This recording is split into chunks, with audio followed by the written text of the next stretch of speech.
Hello students, कैसे हैं आप। तो चलिए क्वेश्चन नंबर 9 देख लेते हैं। क्वेश्चन नंबर 9 मुश्किल नहीं है, थोड़ा लंबा सा क्वेश्चन है। Find the coordinates of the point which divides a line segment joining a -2 and b 2 8 into 4 equal parts. तो 4 इक्वल पार्ट्स हैं, तो इसका मतलब 4 कोऑर्डिनेट्स निकालने ही पड़ेंगे आपको। एग्जाम्पल के तौर पे आपको इस तरह से मान लेते हैं कि आपके पास एक लाइन सेगमेंट है, लाइन सेगमेंट ए बी है, और उसको 4 इक्वल पार्ट्स में बांट रखा है। एक 4 इक्वल पार्ट्स में इसको बांट रखा है, right.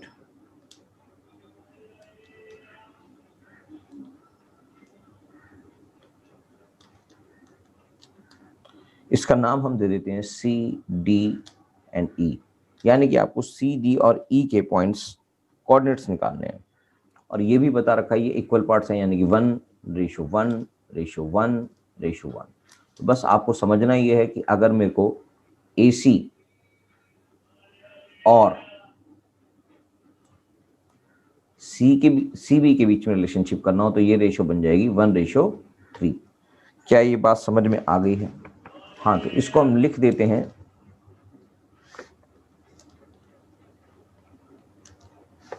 Late C D and E are the points divides the line segment divides the line segment AB into 4 equal parts, right? Therefore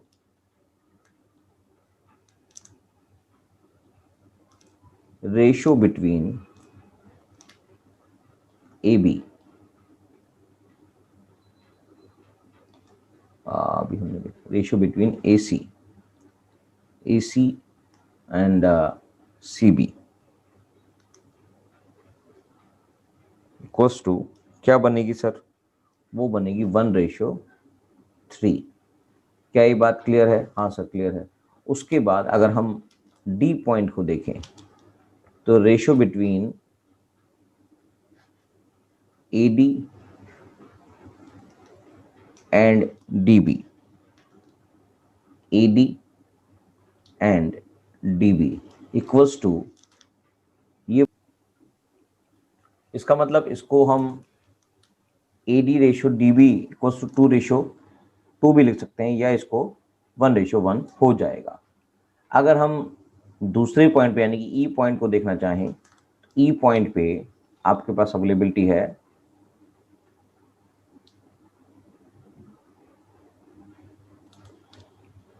point E पे, यानी कि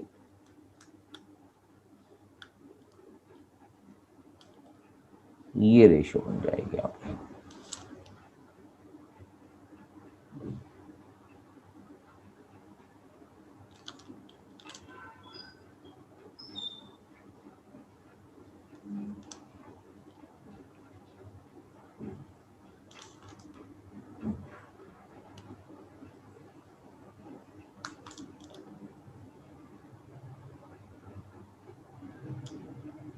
ये रेशियो बन जाएगी, राइट। यहां से यहां तक 3 हो गया और ये 1, यानी कि रेशियो बन जाएगी 3:1, करेक्ट। तो रेशियो बिटवीन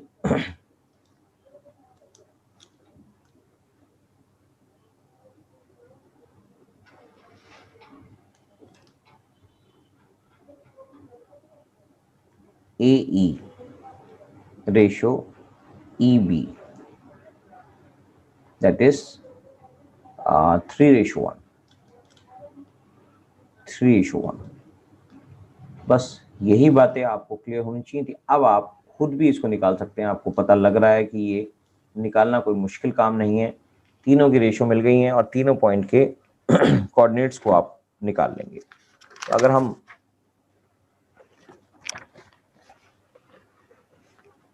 स्टार्ट करें इसमें,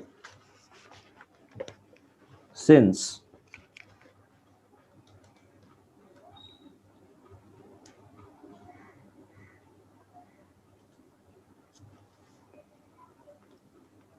पॉइंट सी जो है, C divides the line segment A B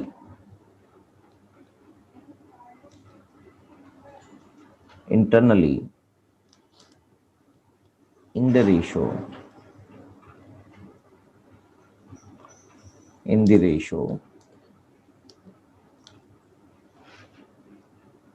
1:3. तो coordinates of C हमारे लिए Cx और Cy कहलाएंगे। तो चलिए निकाल लेते हैं। Cx इक्वल्स टू क्या होगा, फॉर्मूला आपको पता ही है, m1 x2 m2 x1 divide by m1 plus m2। उसी के बेसिस पे मैं डायरेक्ट फॉर्मूले में डाल रहा हूँ, ये 1 इंटू 2 प्लस में 3 into minus 2 divided by 1 plus 3। फार्मूले के फर्दर सॉल्व करेंगे, 2 plus 2 minus 6 divide by 4, that is minus 4 divide by 4 equals to minus 1। Correct. ऐसे ही सी वाई निकाल लेंगे। सी पॉइंट को कोऑर्डिनेट्स निकाल लेते हैं हम, उसको सी एक्स और सी वाई एज्यूम कर लेते हैं। इसका मतलब हम उसका वाई पॉइंट निकालेंगे तो 1 मल्टीप्लाई बाय 8 प्लस में 3 multiply by 2 divided by 1 plus 3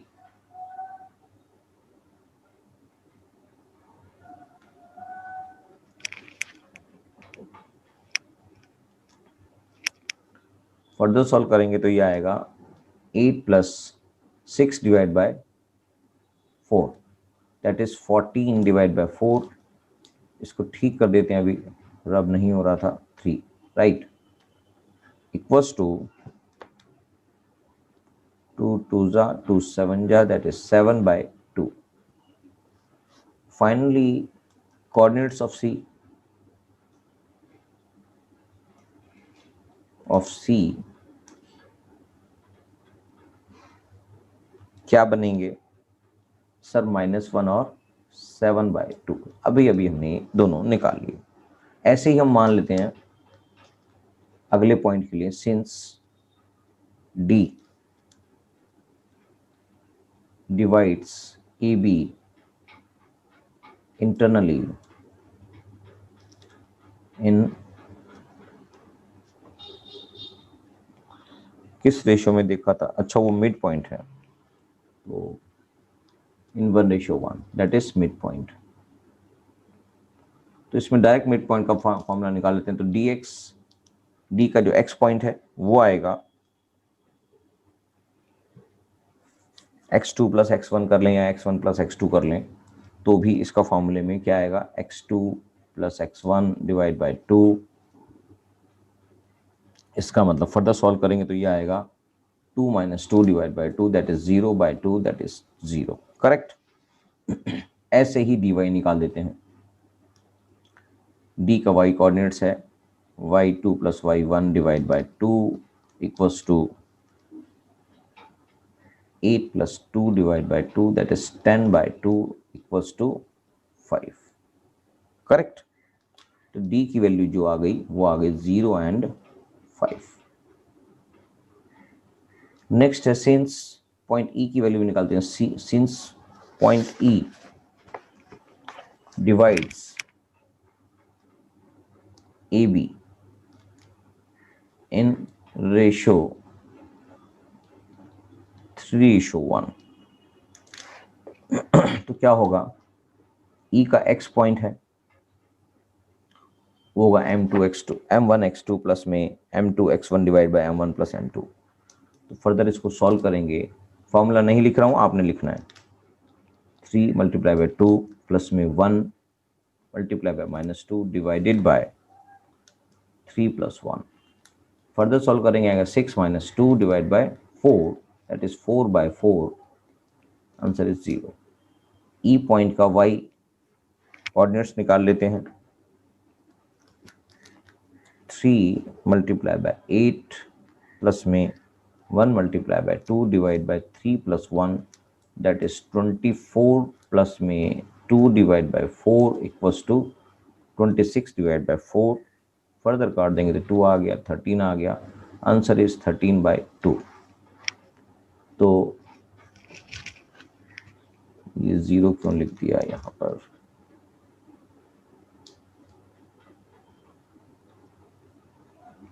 इसका 1 आ गया आंसर, राइट। तो कोऑर्डिनेट्स ऑफ ई पॉइंट जो है वो बन गए 1 and 13/2, करेक्ट। तो बस हमारे पास तीनों के कोऑर्डिनेट्स निकालने थे क्वेश्चन में। क्वेश्चन सिंपल था, मगर ये 3 पॉइंट थे इसलिए थोड़ा सा क्वेश्चन लंबा जरूर दिख रहा है, मगर है नहीं लंबा। तो ये एक्सरसाइज का बस लास्ट क्वेश्चन रह गया, क्वेश्चन नंबर 10, वो भी निकाल देते हैं।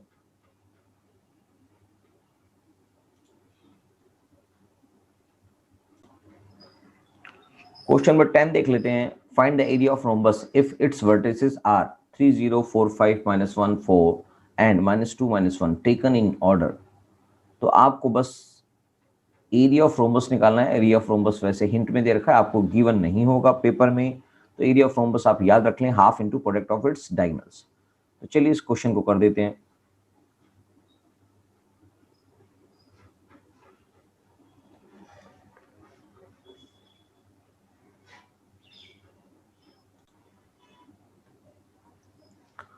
क्वेश्चन में एक रोम्बस दे रखा है,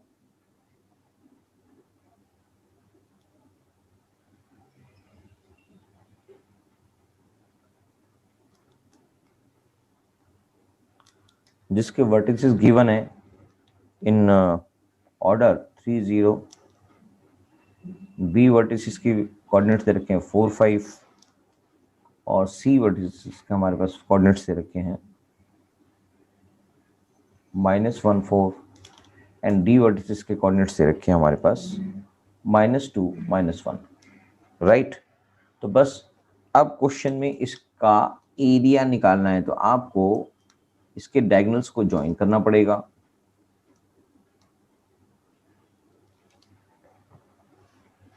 और इसके डायगोनल्स जहां पर इंटरसेक्ट करते हैं, आपको पता है यहां पर ये 90 डिग्री का एंगल्स बनाते हैं। तो एरिया ऑफ रोम्बस निकालने के लिए लिखा area of rhombus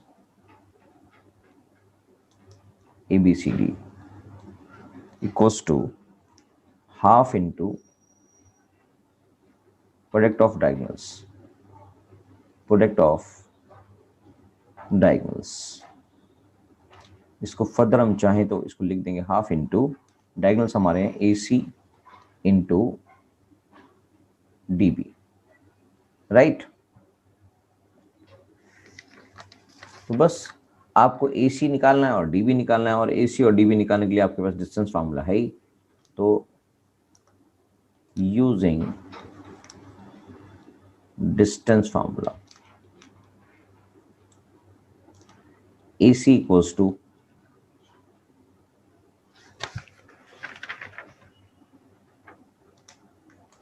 root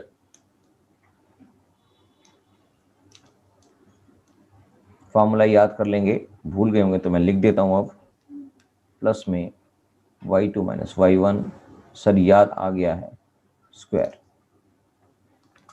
further solve करेंगे तो ये बन जाएगा -1 -3 स्क्वायर प्लस में 4 - 0 स्क्वायर होल का रूट। फर्दर सॉल्व करेंगे तो -4 स्क्वायर प्लस में 4 स्क्वायर होल का रूट।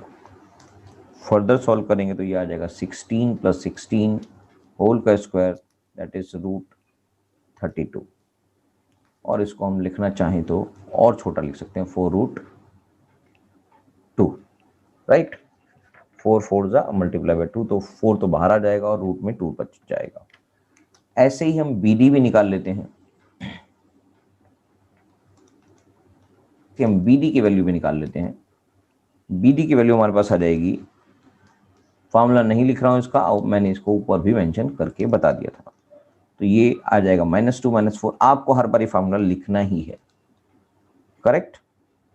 5 + 1 स्क्वायर, फर्दर सॉल्व करेंगे तो -6 स्क्वायर प्लस में 6 स्क्वायर रूट होल में दैट इज 36 प्लस में 36 रूट होल में दैट इज 72 रूट होल में। फर्दर सॉल्व करेंगे तो यह आ जाएगा 6√2, राइट।